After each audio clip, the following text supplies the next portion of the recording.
Hi there, Sandra here from Createinspain and Siser Juliet Beginners to Pro. Now before I go any further, please may I stress that my Facebook page and my YouTube channels are not official Siser channels. They are mine, and I use the name Siser Juliet because that is the cutting machine that I happen to use. You can still get files from these channels and Facebook pages for your other cutters because I give my files as SVG. I don't care what machine you use.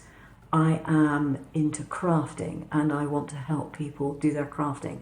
So I don't care if you use a Juliet or you use something else. I give my files in SVG form so the majority of people can use them. You can even use them in laser cutters and things like that. Okay, so the reason I want to make this video today is because of these pens.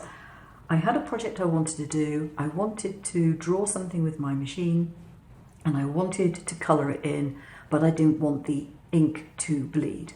You can't put a pencil in a cutting machine because it goes up and down like that. You're going to break your pencil and possibly get bits of lead all over the place and inside your machine. Not a great idea. But pens can be used very easily in these cutters as long as you have an adapter. Now the adapter that comes with the Siser Juliet is this one. It is only made for their sublimation pens.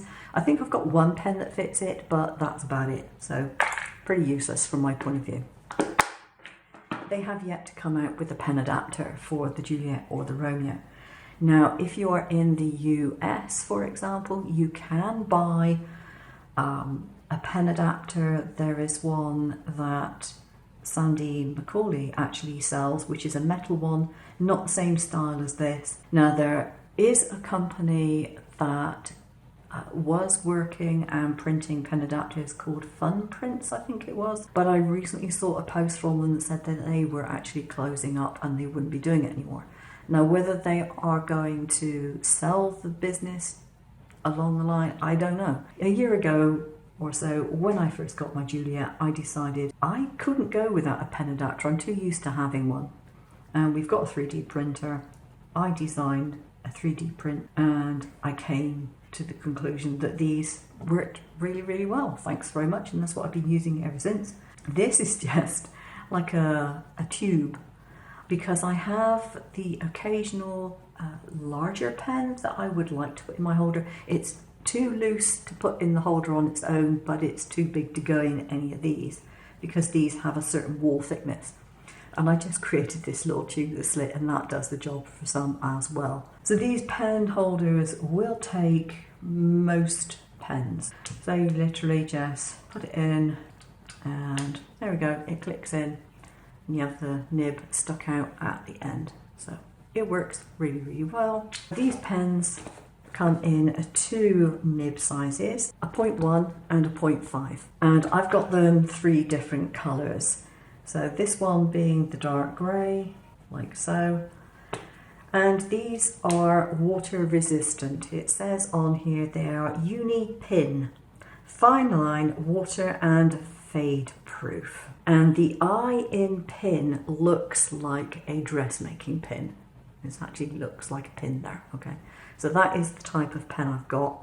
It says recap after use, which you should do in any case. Water and fade proof. Made by Mitsubishi Pencil Company Limited. The nice feature with these, apart from the fact that they have two different sizes, 0.5 and the 0.1, is that the cap has this little window on either side, which means you can see the nib size before you uncap it. Quite a nice little feature, I think, quite useful.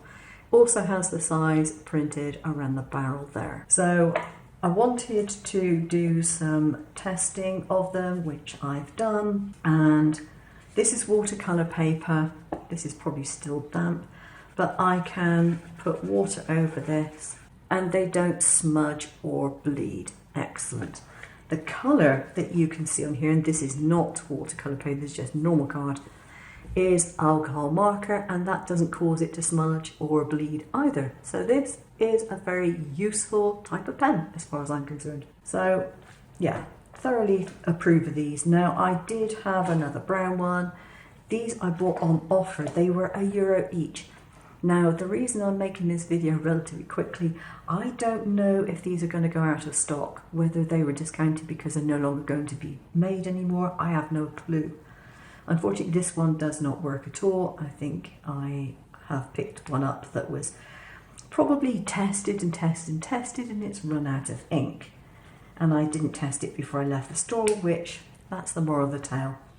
They weren't packaged, they were sold singly. So I've got 2 of the 0.1s in the light grey, 2 of the 0.5s in the light grey, because I figured those were the ones I wanted most. I've got 1 each in the dark grey and 1.51 in the sepia. That should keep me going for quite some time, I would think. So while we're on the subject of pens, I thought I'd show you other things that I have used in my Juliet. And I have here, amongst other things in this container, some scribe tools. Now this one does not come apart, but it has a nice sharp point on it. And the reason I want to show you this is because it came as a set. I think there were 4 scribe tools in the set, and some of them actually did come apart. So they had handles that they would screw into. There was an end that went into there as well, but I've lost it or taken it out. So the ones that come apart, you have this. And just put that back in there. I'll look in here. Here we go. All I've done with this is wrap some tape around it. And you can put that into your Juliet machine, and you can use it to engrave acrylics, plastics, or whatever. Now the whole set that I bought there with 4 of these pens in was, I believe, about 12 to 15 euros, so pretty cheap to do. I also have another blade holder. This one fits in my Juliet really well. The only difference was I needed that ring to be lower, so I put on a couple of elastic bands, and now it's perfect. I tend to use this one for cutting foam because I leave more of the blade out. I don't have to then adjust the one that I've got in my machine for normal paper cutting. So that works really nicely. This is a nail dotting tool. Okay, this one is set in UV resin, which I moulded from a tube to the right size, and I put another little ring of resin around there so that I can literally drop that in as well. This is before I found these tools on AliExpress, which cost me about 12 euros, including postage. This one is the blunt one, so this is the embossing tool, I believe. And then this one is the etching tool because it's sharper. There's nothing fancy about these at all. They are simply holders. They don't wind in, wind out, whatever. They simply hold the tool. And those can be used for either creasing or they can be used for scoring, depending on which one you've got there. But as I said, I believe I paid something like 12 euros for the set of 2. Now, these things here come with different size balls on, and I found those are pretty good for doing creases in cards, for folding, that sort of stuff, or for creasing for boxes, all those sorts of things, okay? The other thing you can use for that is a empty roller ball pen. It works really well, but you do have to make sure obviously that you've cleaned it out properly and there's no ink in it. But it works well because the roller ball travels along the paper. It doesn't drag, it travels along. And again, it will work quite well. So regarding these, I don't know if I really want to sell these or not, but leave your comments down below. What do you think? Is it worth my while bothering?